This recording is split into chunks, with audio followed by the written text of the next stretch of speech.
Bismillahirrahmanirrahim. Assalamu alaikum students. My name is Abdurrahman and I'm teaching you biology. Students, this session is continuity of the previous session जिसमें हमने discuss किए energy resources, exhaustible और inexhaustible के तारुफ से हमने start किया था, फिर उसके कुछ बेसिक टाइप्स हमने डिस्कस की। अभी हम इसको कंटिन्यू करने जा रहे हैं फ्रॉम द न्यूक्लियर पावर। तो डिटेल्स बोर्ड पे देखते हैं।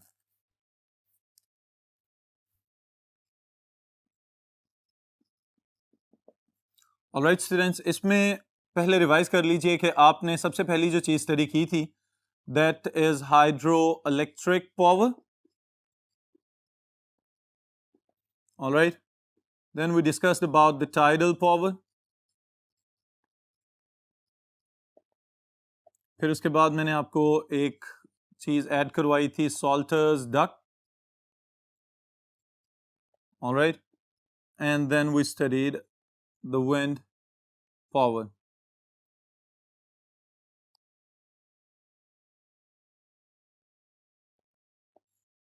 ऑलराइट स्टूडेंट्स, अब ये चार टाइप्स तो हम पहले डिस्कस कर चुके हुए हैं। अभी हम इसको स्टार्ट करने जा रहे हैं फ्रॉम द न्यूक्लियर पावर। अब न्यूक्लियर पावर के लिहाज से स्टूडेंट्स आपको फौरी तौर पे समझ आ जाएगी कि यहां पे कुछ रेडियो एक्टिव किस्म का फ्यूल इस्तेमाल होना चाहिए।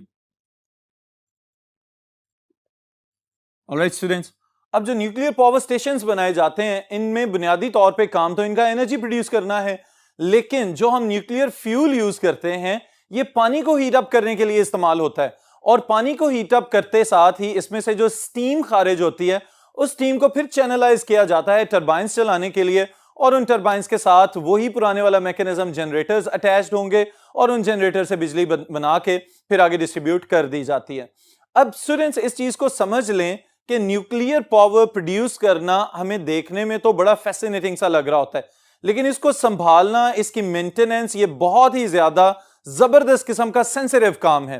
अब इसमें अगर एक वाकया मैं आपके लिए कोट कर दूं, 1986 में रशिया के अंदर चेरनोबिल के मकाम पे, वहां पे इनका एक न्यूक्लियर पावर स्टेशन था जिसका एक ब्लॉक, सिर्फ एक हिस्सा उसका जो है वहां से इरप्शन स्टार्ट हुई और वहां से न्यूक्लियर रेडिएशंस जो हैं वो जाके आपके स्कैंडिनेवियन कंट्री स्वीडन में भी डिटेक्ट होना शुरू हो गई। अब मौजूदा दौर में अगर हम देखें तो उस रशियन एरिया को यूक्रेन के हवाले कर दिया गया है या ये उसका हिस्सा बन चुका हुआ है, लेकिन स्टिल अभी भी जो सयाह वहां पे जाते हैं पहले तो उनकी डॉक्यूमेंटेशन की जाती है प्रॉपरली, फिर भी अगर वो वहां पे एंटर होते हैं तो वहां पे रेडिएशंस की जबरदस्त किस्म की इंटेंसिटी उनको फील करने को मिलती है। इसका मतलब ये हुआ कि न्यूक्लियर पावर स्टेशंस की जो एवरेज लाइफ 30 इयर्स बताई जाती है, उन 30 सालों के अंदर तो वो सेंसिटिव हैं ही हैं, लेकिन उसके बाद भी उसको मेंटेन करना और वहां से रेडियो एक्टिव पोल्यूटेंट्स जो रिलीज हो रहे हैं और उसके साथ ही साथ वो जो खतरनाक गैसेस रिलीज की जाती हैं,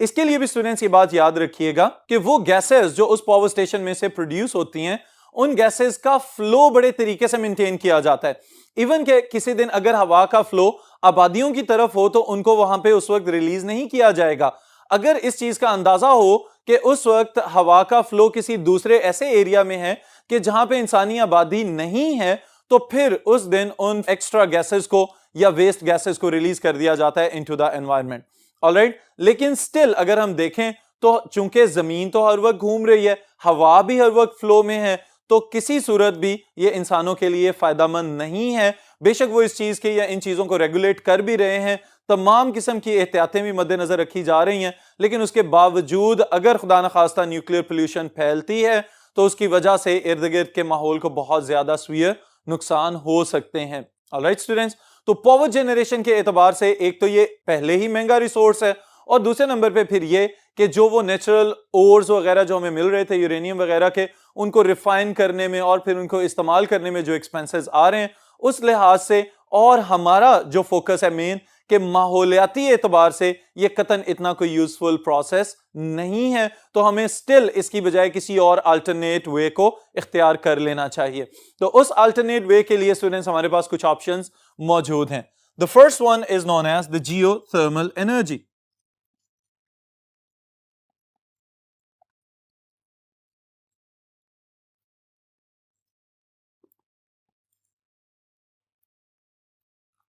जी स्टूडेंट्स, अगर आप इस लफ्ज के ऊपर गौर करें तो आपको अंदाजा हो रहा है जियोथर्मल एनर्जी। इसका मतलब यह है कि जमीन के अंदर हीट की एनर्जी भी मौजूद है। तो आपको इस बात का भी अंदाजा होना चाहिए कि जमीन है क्या, सूरज से अलहदा हुआ एक टुकड़ा है जिसका कोर अभी भी बहुत ज्यादा गर्म है। अब अगर हम किसी जगह पे वॉल्केनोज वगैरह को देखते हैं या हॉट स्प्रिंग्स अगर आपने देखे हो, गर्म पानियों के चश्मे या सुने हो, और इसी तरह अंडरग्राउंड गीजर्स का नाम कभी सुना हो, तो इस चीज का बखूबी अंदाजा हो जाना चाहिए कि जो जमीन के कोर में हीट है वो किसी ना किसी फॉर्म में अपने आप को एक्सप्रेस कर रही है। और स्टूडेंट्स, इस टेक्निकली अगर इस एनर्जी की हार्नेसिंग की हम बात करें तो इस चीज को समझिएगा कि जो कोर ऑफ द अर्थ पे हॉट लावा मौजूद है, उस लावा से निकलती हुई हीट जब ऊपर की जानिब को मूव करती है तो वहां पे आपके पानी की लेयर्स मौजूद हैं। अब वो जो वाटर है जब किसी जगह पे बहुत ज्यादा गर्म होगा तो स्टीम की सूरत में सतह के ऊपर निकलना शुरू हो जाता है।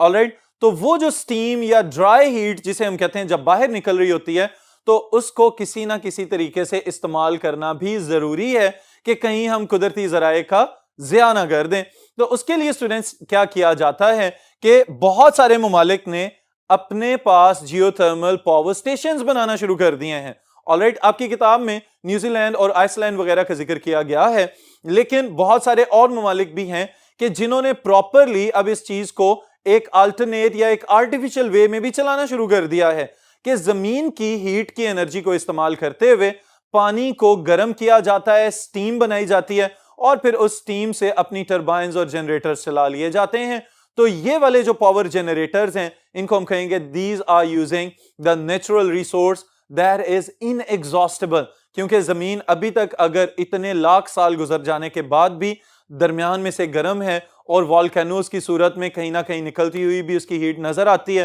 तो इसका मतलब यह है कि इसको हम इनएग्जॉस्टेबल सोर्स में शामिल कर सकते हैं, इससे से ज्यादा एनर्जी हार्नेस की जा सकती है। लेकिन जहां पे इसके फवायद हैं वहां पे इसके नुकसानात भी हैं स्टूडेंट्स। एक तो इसमें से निकलती हुई ऑक्साइड्स वगैरह, जो सल्फर ऑक्साइड स्पेशली जिसमें बहुत ज्यादा खतरनाक हैं, और फिर उसके बाद इसकी एप्लीकेशन या इंप्लीमेंटेशन की जब हम बात करते हैं तो हमें पता चलता है चूंकि ये वाले रीजन्स जो हैं ये इंसानी आबादियों से काफी फासले पे मौजूद होते हैं, तो इस वजह से इनको हार्नेस करने के लिए या तो प्लांट्स वहां पे लगाए जाएं या फिर इनमें से निकलती हुई स्टीम जो है उसको बहुत ज्यादा लॉन्ग डिस्टेंस ट्रेवल करना पड़ेगा, और इतने लंबे डिस्टेंस के बाद जो इसकी एनर्जी की एफिशिएंसी है वो भी रिड्यूस हो सकती है। ऑलराइट स्टूडेंट्स, हमारे जो मकसद वाली या हमारे फोकस वाली चीज है वो ये है कि इस एनर्जी को इस्तेमाल जरूर किया जाए लेकिन माहौल को नुकसान कम से कम पहुंचाया जाए। ऑलराइट स्टूडेंट्स, फिर इसके बाद जो नेक्स्ट टेक्निक हम स्टडी करने जा रहे हैं दैट इज रियली इंपॉर्टेंट, और इसको स्टूडेंट्स हम कहते हैं दिस इज सॉलिड वेस्ट, और मैं इसको कहूंगा सॉलिड वेस्ट पावर। ऑलराइट, अब ये जो सॉलिड वेस्ट पावर की टर्म स्टूडेंट्स यहां पे इस्तेमाल की गई है, ये मैंने जानबूझ के यहां पे लफ्ज लिखा है क्योंकि अगर हम गौर करें तो वो चीजें जिसे हम कूड़ा क्रिकेट समझ के, कचरा समझ के फेंक देते हैं, कुछ सोचने समझने वाले इंसानों ने उससे भी एनर्जी बनाने का तरीका निकाल लिया। अब पहले नंबर पे तो अगर हम एग्रीकल्चरल प्रैक्टिसेस की बात करें स्टूडेंट्स, तो इसकी बहुत ज्यादा एफिशिएंसी है। कंपोस्ट वगैरह अगर बना ली जाए या इसमें से जो बाद में स्लरी वगैरह निकलती है उसको हम ऑर्गेनिक मैन्योर के तौर पे इस्तेमाल कर सकते हैं खेतों में। लेकिन इसकी जो अपनी प्रोडक्शन की टेक्निक है उसके लिए आपने एक बात याद रखनी है कि बुनियादी तौर पे है तो ये सारे का सारा वेस्ट, लेकिन या तो इसकी हाइड्रोजनेशन की जाएगी, ऑलराइट, या फिर एक और टर्म यहां पे हम लिख रहे हैं दैट इज पायरोलिसिस, कि इसकी थर्मल ब्रेकडाउन की जाए। अब स्टूडेंट्स, इसका भी सारे का सारा मैकेनिज्म अगर इसका ओवरव्यू हम देखना चाहें तो समझिएगा कि लकड़ियां या घास या पौधे वगैरह भी इस्तेमाल किए जाते हैं। इसी तरह कुछ ऐसा कूड़ा क्रिकेट वगैरह या जो कागजों से बने अखबार या पुरानी किताबें या और शॉपिंग बैग्स वगैरह हैं, इनको भी इस्तेमाल किया जा सकता है। ये सारे के सारे कचरे को उठा के तो बड़े से प्लांट में डाल दिया जाता है। अब वहां पे पहले इसमें से मॉइस्चर रिमूव किया जाता है, फिर इसमें से गैसिफिकेशन का एक अमल किया जाता है, फिर उसके बाद इसको हीट दे के तो हाइड्रोजनेशन और पायरोलिसिस के अमल से गुजारा जाता है। अब स्टूडेंट्स, इस दौरान क्या हो रहा है, वो हीट जो जनरेट हो रही है उस हीट को फिर फर्दर टरबाइंस और जनरेटर चलाने में इस्तेमाल कर लिया जाएगा। फिर इसी तरह बाज़ औक़ात ये भी देखा गया है कि ये जो वेस्ट है इसको बड़े बड़े टैंकर्स में डाल के कई कई दिन तक रख छोड़ा जाता है ताकि फर्मेंटेशन के प्रोसेस के थ्रू इसमें से मीथेन गैस प्रोड्यूस हो सके और फिर उस गैस को इस्तेमाल किया जाए पानी को गर्म करने के लिए, स्टीम बनाने के लिए, और फिर उस स्टीम से टरबाइन चलाई जाएं और पावर जनरेशन में इस्तेमाल हो सके। तो ये जो टेक्निक्स हैं स्टूडेंट्स, इसको हम यूं कह सकते हैं कि आपके लिए जो चीजें बेकार थी, इकोलॉजी वालों ने या एनवायरमेंटलिस्ट ने उसको भी इस्तेमाल करने के और प्रोडक्टिव बनाने के काबिल बना दिया है। और इसकी मदद से स्टूडेंट्स कई घरों को, बल्कि एक महदूद शहरी आबादी को भी आराम से बिजली की जरूरियात से आरास्ता किया जा सकता है, उनकी जरूरियात को पूरा किया जा सकता है। तो आप लोग भी ये चीज समझ लें, बहुत सारे हमारे एग्रीकल्चरिस्ट अब ऐसे हैं पाकिस्तान के अंदर कि जिन्होंने अपने ट्यूबवेल्स चलाने के लिए इस एनर्जी पे अपने आप को कन्वर्ट कर लिया है, तो बिजली के बिल भी कम होंगे और साथ ही साथ जो कूड़ा करकट वगैरह है वो भी डिकम्पोज होगा और खेतों के लिए आपको मसनूई खाद भी मुयस्सर होगी। ऑलराइट स्टूडेंट्स, फिर इसी तरह इसमें से चार भी प्रोड्यूस होता है, जिसको बाद में वो चारकोल वगैरह या कोल तार वगैरह के तौर पे सड़कें बनाने में या उनकी बेस बिछाने में भी इस्तेमाल किया जा सकता है। तो फवायद इसके बहुत ज्यादा हैं, नुकसानात इसके ना होने के बराबर हैं। तो इस वजह से अगर हम अपने आप को ग्रीन एनर्जी या ग्रीन फ्यूल्स वगैरह पे कन्वर्ट करेंगे तो यकीनन हम फॉसिल फ्यूल्स को जाया होने से बचा सकते हैं। ऑलराइट स्टूडेंट्स, फिर इसी तरह एक और तरीकाकार जो आपकी किताब में यहां पे डिस्कस किया गया है, it is about the ocean thermal gradient.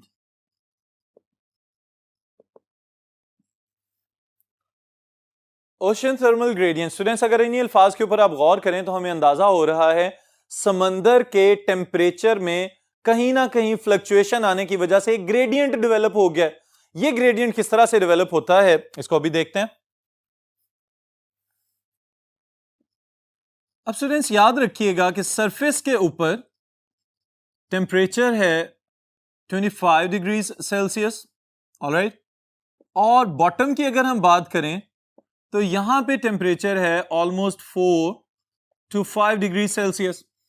अब अगर आप गौर करें इन्हीं दो फिगर्स के ऊपर तो हमें पता चल रहा है कि सतह के ऊपर दर्जा हरारत ज्यादा है, पानी जल्दी एवेपोरेट हो सकता है। इसी चीज को एनहेंस कर लिया गया एवेपोरेटर्स लगा के। एवेपोरेटर्स लगाने की वजह से क्या होगा कि जो पानी पहले ही कंपैरेटिवली हॉट नजर आ रहा है, उस पानी में से पानी फटाफट एवेपोरेट होना शुरू हो जाएगा। ये बुखारात जो ऊपर की जानिब को उठेंगे, इनको टरबाइन चलाने के लिए इस्तेमाल किया जाएगा और उसके पीछे जो जनरेटर है टरबाइन के चलने से वो बिजली पैदा करना शुरू कर देगा। अब देखने में तो ये बहुत ही ज्यादा कारआमद लग रहा है मैकेनिज्म, लेकिन स्टूडेंट समझने वाली बात ये है कि जब इस प्लांट की इंप्लीमेंटेशन चल रही होगी किसी जगह पे, तो वहां पे मौजूद जो मरीन लाइफ है उसके ऊपर क्या गुजर रही होगी। तो इस चीज के हवाले से फायदामंद तो जरूर है, लेकिन इस चीज के खतरात भी हैं कि कहीं इस इंसानी कार्रवाई की वजह से वहां पे मौजूद बाकी जो वाइल्ड लाइफ है या जो मेरीन लाइफ है वो मुतासर ना होना शुरू हो जाए। Alright students,